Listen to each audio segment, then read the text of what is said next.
जन आशीर्वाद यात्रा में गंगा नारायण ने कहा, झामुमो के रोजगार और बेरोजगारी भत्ते के वादे का क्या हुआ।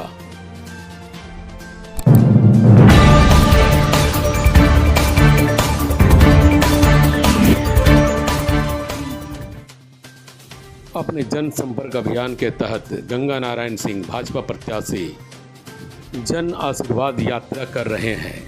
आम लोगों से बात करते हुए उन्होंने कहा कि मैं आपके मान सम्मान और स्वाभिमान की लड़ाई लड़ रहा हूं।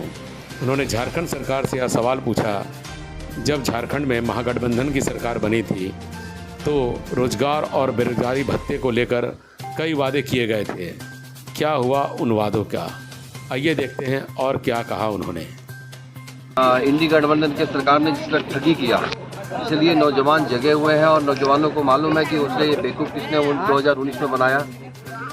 2019 में हेमंत बाबू ने उन लोगों को लॉलीपॉप दिया, अपनी मैनिफेस्टो में जो वादा किया था उस वादा को पूरा नहीं किया और उस वादा को ना पूरे करने की वजह से आज पूरा देख रहे हैं कि हमारे नौजवान जो है वो एक ही चीज़ पूछ रहा है कि 5 लाख नौकरी कहाँ है, 5,000 और 7,000 भत्ता कहाँ है। तो ये नौजवानों के लिए अपनी माँ बाप के ऊपर जो बोझ बने हुए हैं उनका प्रश्न है। प्रश्न तब होता है जब सामने वाला उनका काम नहीं करता है और सामने वाला पता ही है कि 3 महीना पहले ही जेल से आए।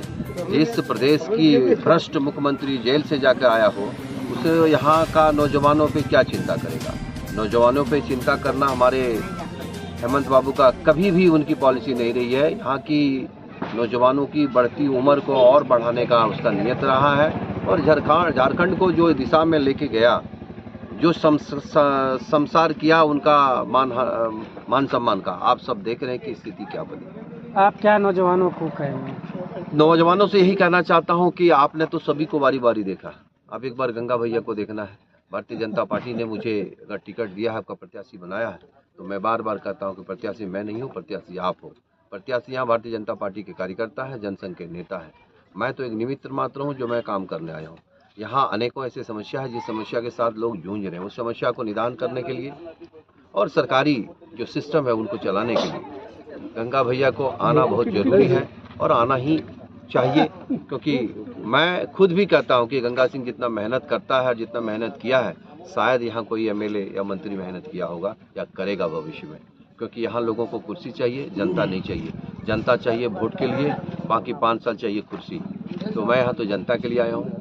कुर्सी तो मैंने 2000 में ही मिल गया था, जिस समय आप 725 रुपये की नौकरी कर करके एक अच्छे व्यवस्था में चले गए, उसी समय आपको कुर्सी मिल गया। मैं तो यहाँ की जनता की लड़ाई लड़ने आया हूँ। धन्यवाद।